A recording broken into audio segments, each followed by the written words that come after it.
of the way, please. It's burning and bursting into flames and it's falling on the mooring mast and all the folks between us. This is terrible. This is one of the worst catastrophes in the world.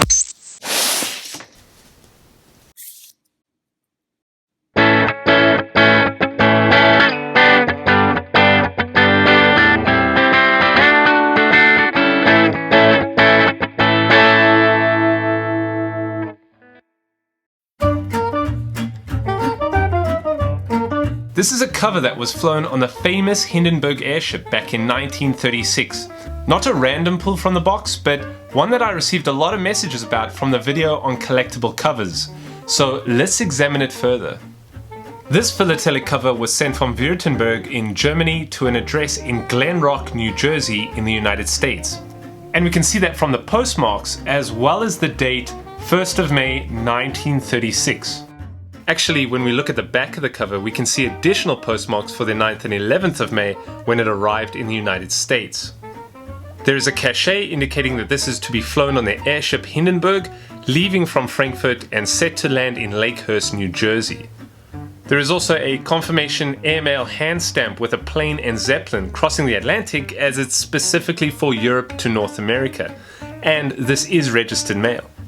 Two of the stamps feature the Imperial Eagle soaring over the globe with the Nazi swastika symbol as the sun. These stamps were airmail, as we can see by Deutsche Luftpost at the bottom. The stamps that I'm most excited to explore are these commemorative airmail ones featuring the LZ-129 Zeppelin crossing the Atlantic Ocean to North America. The LZ-129 was the Hindenburg, and this cover was sent on its first flight to North America. So it's a first flight cover with the stamps that were issued for this event. The stamps were issued during the same month that the Hindenburg began service and less than 2 months before its first flight to the United States, which is very cool. The blue one has a face value of 50 Reichspfennig, while the green is 75, and this discoloration around the edges of the stamps show that the gum used on the stamps contained sulfuric acid. The dimensions of these stamps are 23 by 27 millimeters, and they were issued back in 1936. Airships are lighter than air aircraft, essentially a balloon that may or may not have a rigid or semi-rigid frame and be filled with a gas such as hydrogen or helium that could allow the aircraft to float through the air and carry people, cargo and mail potentially over long distances, including oceans, such as the Hindenburg, which carried this particular item of mail from Germany over to the United States. The LZ-129 Hindenburg was a rigid airship that was built by the Zeppelin company, and you can say that it was a symbol at the time for man's achievement of owning the skies. This thing was massive. 803.8 feet long, a diameter of 135.1 feet in the center. It was more than 3 times the length of a Boeing 747, just to give you some idea. Experimentation with the concept of airships really happened in the second half of the 19th century, the idea of putting propellers on a balloon and trying to steer it. Well, the most successful was a former general in the German army and later turned inventor, Count von Zeppelin. He was successful in building the airship LZ-1 in 1900 and improved on his designs until his death in 1917. Zeppelins were used in World War I for reconnaissance and bombing. They bombed London and Paris, and although their contributions to the war were insignificant, just imagine seeing a giant Zeppelin dropping bombs on your city. It must have had a psychological impact. They were sometimes referred to as baby killers. After the war, the Allied powers insisted that Zeppelins were handed over as war reparations. Other countries were making their own airships, and the Zeppelin company eventually began making the LZ-126, which was given to the United States and was the most successful American ship, known as the USS Los Angeles. This just proves that Zeppelin was still king of airship manufacturing. 2 years later, in 1928, the famous LZ-127 was produced and was named Graf Zeppelin after Count Zeppelin. This circumnavigated the globe in 21 days, went to the Arctic, and became the first regular airship line across the Atlantic, taking passengers between Frankfurt, Rio de Janeiro in Brazil, and New York.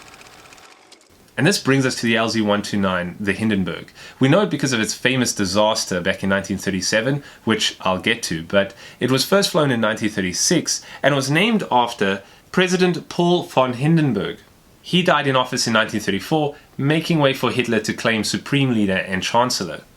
Now, the Hindenburg was actually intended to be filled with helium, a much safer gas to hydrogen that all the other German Zeppelins were filled with. But the United States was the only country that had access to large quantities of helium, and due to an export ban in the US, they had to fill the Hindenburg with hydrogen. Now, what also made the ship different, other than its size, was that it was used for propaganda by the Nazis. The Nazi party that was relatively new in power was using every opportunity to make an impression. It took part in propaganda flights before making its first voyage across the Atlantic carrying passengers from Germany to Rio de Janeiro. It had the name Hindenburg printed in red 6-foot-high lettering and giant Nazi swastikas on the fins. Later in its first year, the Hindenburg made 10 round trips to North America carrying people, freight and mail. This giant Zeppelin with Nazi swastikas was actually flying over Manhattan. Now, it landed in Lakehurst, New Jersey, which is about a 2-hour drive south from Manhattan. And I had the privilege of visiting this joint air and naval base where the Hindenburg and other Zeppelins landed. I got to see Hangar 1 that still stands there today and was used to house the giant Zeppelins, including the Hindenburg. It is enormous. Apparently the Hindenburg just fit inside, leaving 18 inches of space at each end. That's like this much. I was escorted around the base by very knowledgeable guides, one of which actually witnessed the Hindenburg fly over his house on its last flight when he was a young boy. I was also given the opportunity to look at some other philatelic covers on display in the museum, one of which was clearly on board during the airship's last flight, but was dropped off in Cologne en route, escaping the Hindenburg's fiery end. The Hindenburg, of course, caught fire on its first flight during the 1937 season to North America, right here at this airbase. Other artifacts that I got to see on display included part of the airship's frame and silverware and drinking cups that the passengers used. Seeing the items from the airships really got me thinking about what life must have been like on board of an airship such as the Hindenburg. I wonder.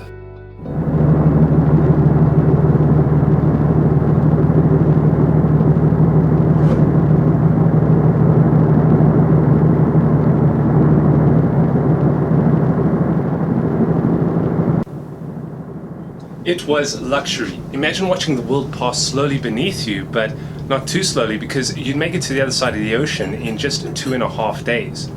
Oh, coffee, just black please. It was an easy and pleasurable experience where, according to my onboard information guide, nobody ever got motion sickness on an airship. The Hindenburg had sleeping cabins that could accommodate up to 70 people. There was also a dining room, a reading room, a lounge, a bar. There was also a lightweight piano on its first year of flight. Oh, and a smoking room. Can you believe it? It had a smoking room in a hydrogen-filled Zeppelin. But it was kept at a higher pressure so that none of the hydrogen could leak into the room, but still. It was really a luxurious experience that only the wealthy could afford. Now, let's get to talking about stamps.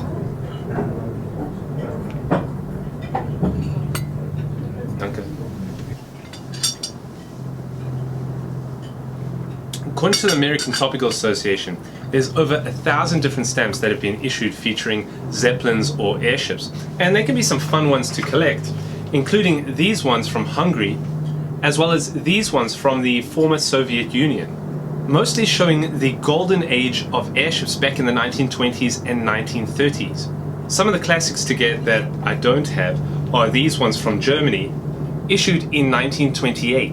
They serve the purpose of sending cards and letters to America. It features the Graf Zeppelin LZ-127 over the Earth.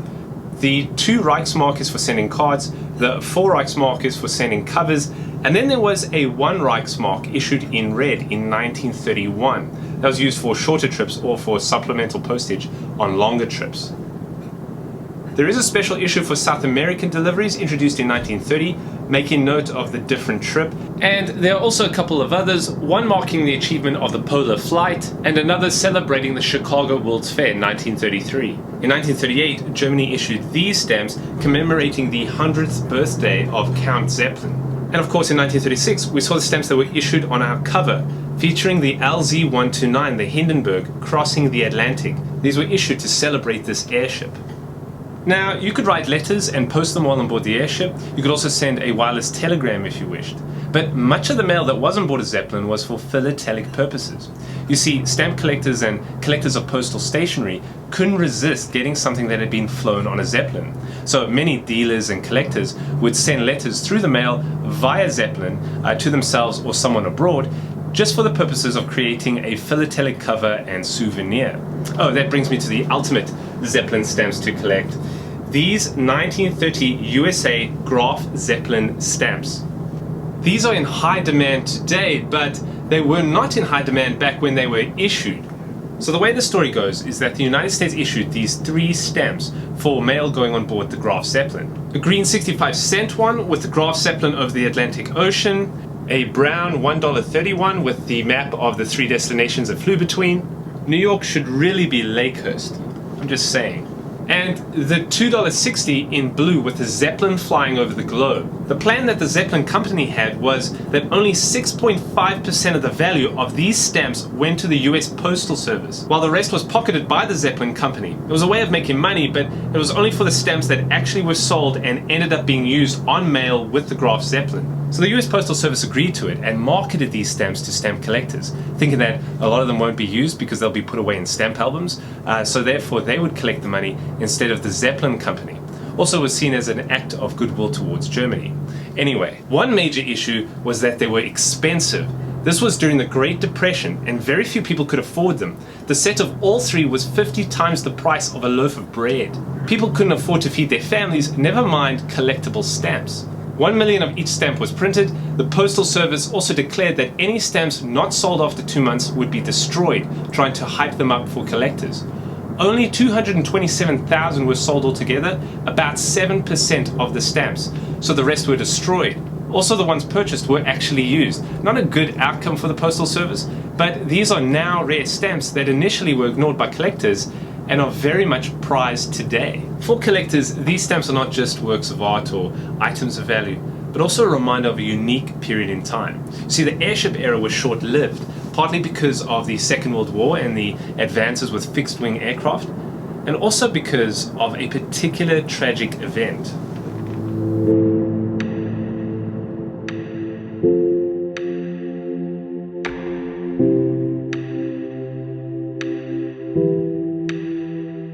It's starting to rain again.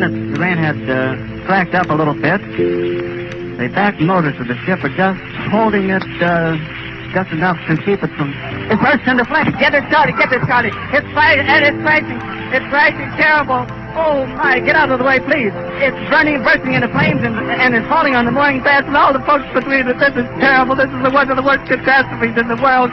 Oh, it's like 400 or 500 feet into the sky, and it's a terrific crash, ladies and gentlemen. The smoke and the flames now, and the flame is crashing to the ground, not quite to the mooring mast. All the humanity and all the passengers screaming around it. I told you, I can't talk to people. There's friends around there. I can't talk, ladies and gentlemen. Honestly.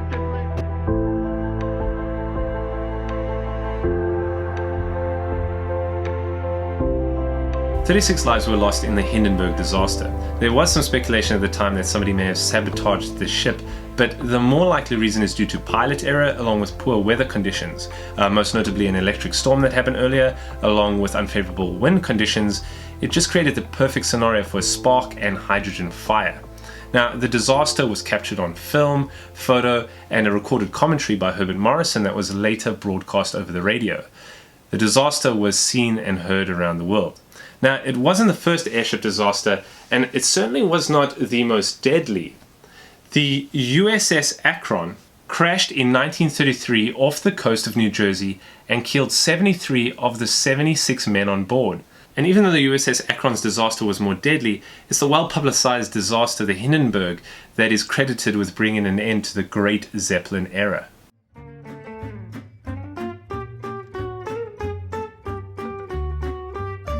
Thank you for watching. If you enjoyed the video, hit that like button, as well as make sure you're subscribed to get notifications on future videos. You can also follow me on Instagram and Twitter. See you next time.